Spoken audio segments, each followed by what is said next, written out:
कर्मयोग क्या है? वास्तव में कर्मयोग ही वह योग है जिसके माध्यम से हम अपनी जीवात्मा से जुड़ पाते हैं। कर्मयोग हमारे आत्मज्ञान को जागृत करता है।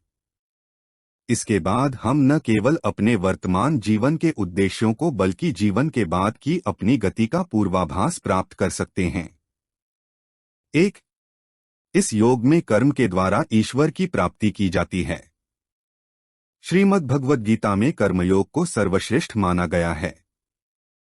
गृहस्थ और कर्मठ व्यक्ति के लिए यह योग अधिक उपयुक्त है। हम में से प्रत्येक किसी न किसी कार्य में लगा हुआ है, पर हम में से अधिकांश अपनी शक्तियों का अधिकतर भाग व्यर्थ खो देते हैं क्योंकि हम कर्म के रहस्य को नहीं जानते। जीवन के लिए, समाज के लिए, देश के लिए, विश्व के लिए कर्म करना आवश्यक है। किंतु यह भी एक सत्य है कि दुख की उत्पत्ति कर्म से ही होती है। सारे दुख और कष्ट आसक्ति से उत्पन्न हुआ करते हैं।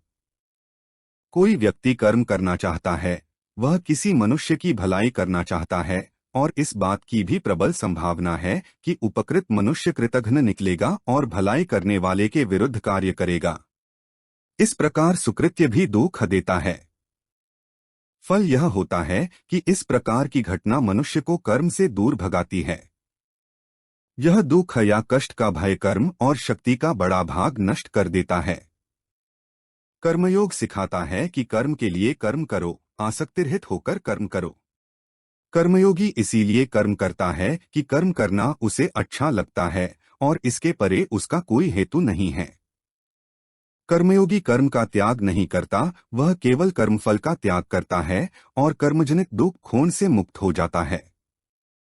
उसकी स्थिति इस संसार में एक दाता के समान है और वह कुछ पाने की कभी चिंता नहीं करता। वह जानता है कि वह दे रहा है और बदले में कुछ मांगता नहीं, और इसीलिए वह दुख के चंगुल में नहीं पड़ता।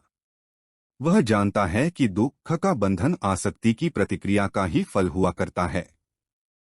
गीता में कहा गया है कि मन का समत्व भाव ही योग है, जिसमें मनुष्य सुख दुख, लाभानि, जय पराजय, संयोग वियोग को समान भाव से चित्त में ग्रहण करता है। कर्मफल का त्याग कर धर्मनिरपेक्ष कार्य का संपादन भी पूजा के समान हो जाता है।